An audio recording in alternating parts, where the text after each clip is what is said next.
So, kami nang pagparan sa 3 ka jare open downloads and this is my file. So, amoy ni ipara natin ni siya using Visual Studio 2019. So, we will open now the Visual Studio 2019. Nope. No. Mistake.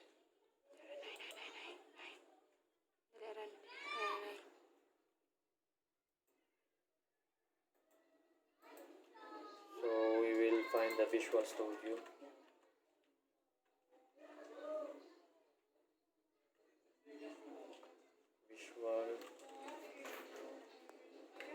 So here is the Visual Studio 2019. Zoom.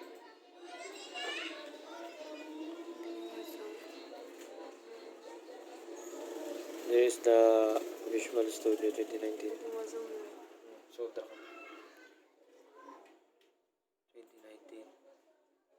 So we will open this app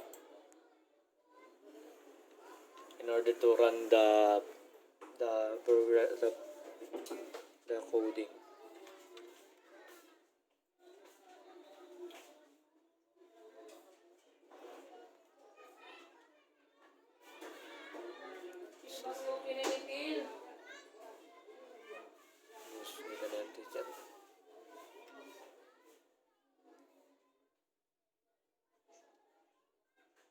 So after this, we create a new project.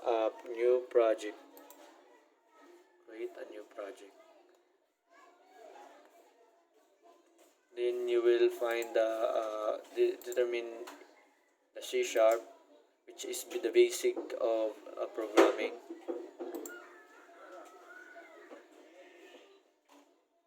Just wait for a minute.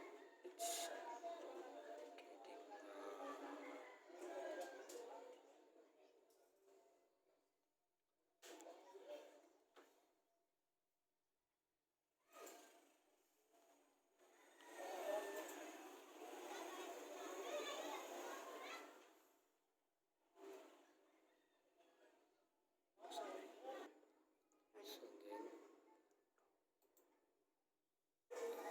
we will use midterm project name midterm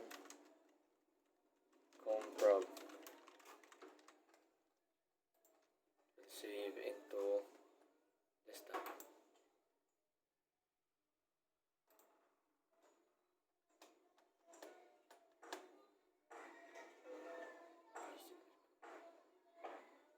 It's creating project now. So what we all have now is to wait.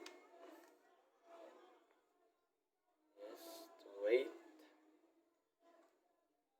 So after this, guys, we will just copy paste the code or the program that is already saved in my Word.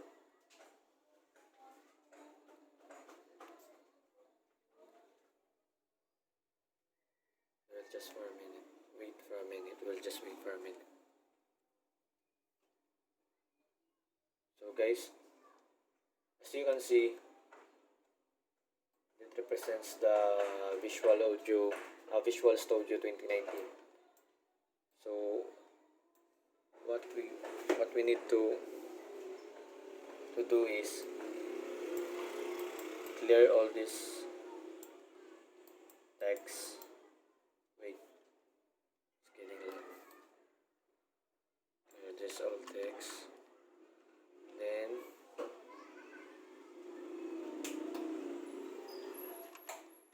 after that, we will use as the given question for part 1, write an expression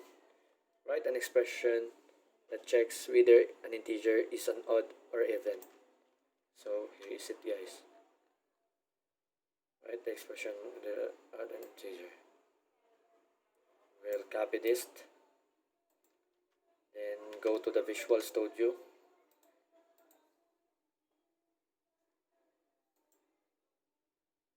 Guys, just make sure that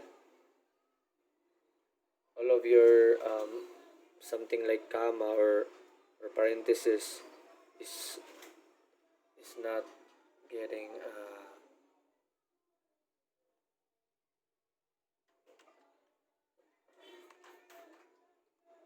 getting much too much. Just clear this, then so that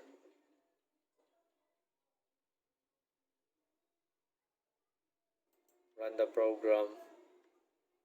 It's running.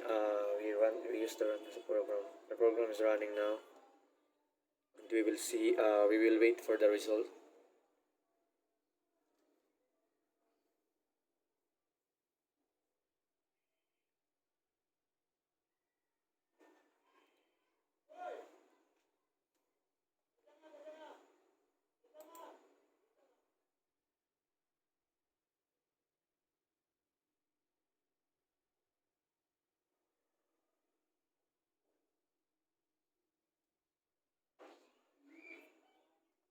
So what we all have in this, guys.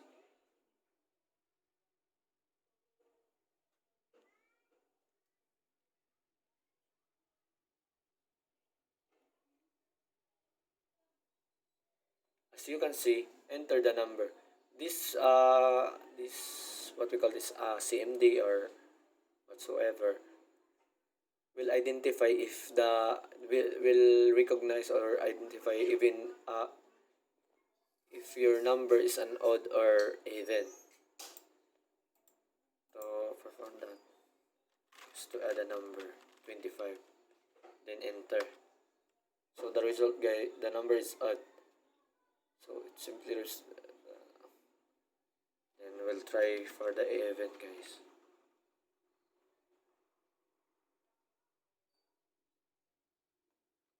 Run again the computer. We will use 30. So the result is even, guys. This simply recognize the number of an integer is even, and in order to close this, press any key to close this window. So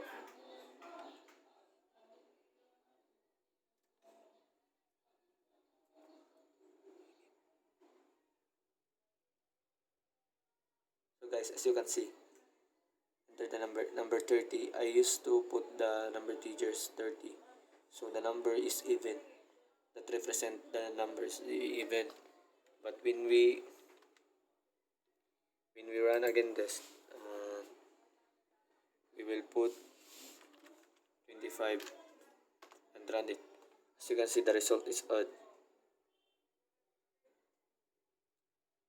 So that's how to run that's how to identify if the number of an integer is odd or even. So let's proceed to the next, guys. Just clear this. Then go to the given.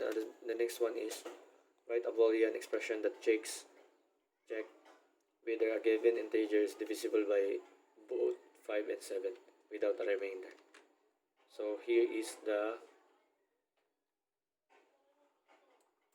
that I used to save. So we will just copy paste here.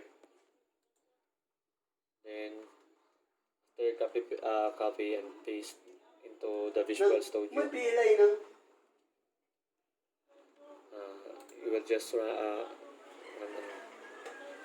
Then as you can see, guys, the Boolean check it falls if the number is not if you enter the number that it is not equal to 7 or is not equal to the product of 7 and 5. We'll try this. If you put a number 25, the result of the check is false because the product of 7 and 5 is not 25. Okay, so we will try again to check the result.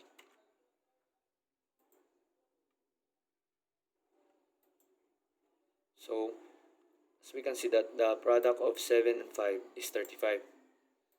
We'll just put here 35. Boom. As you can see, the result of the check is true because the product of 7 and 5 is 35. So that is how to run the program. So press any key to close this window.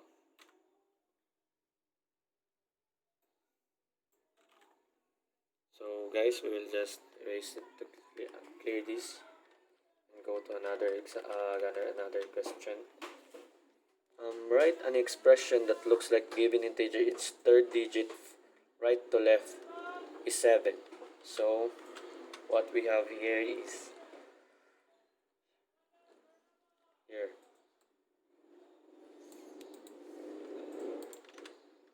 We'll just copy, then paste into the Visual Studio app, then run.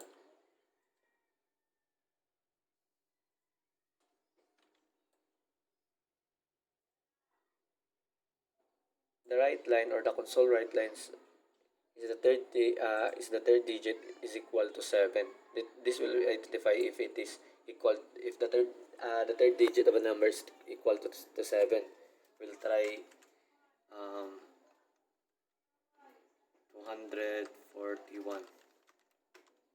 So is the third digit is equal to 7? It falls. Is it the 241 is not equal to the third digit 7? So in order to close this, press any key and try again. What will be the result? What will be the true? So we will use 7, 2, 4, 3, then run. So as you can see, is the third digit equal to 7? It is true because as you can see, the third digit of number starts with 7. So this implies that your boolean is true. Then press any key to close this window.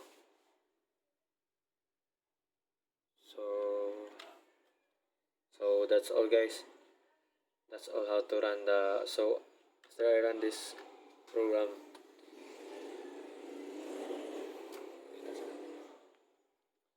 so guys, that's all. Thank you. Peace.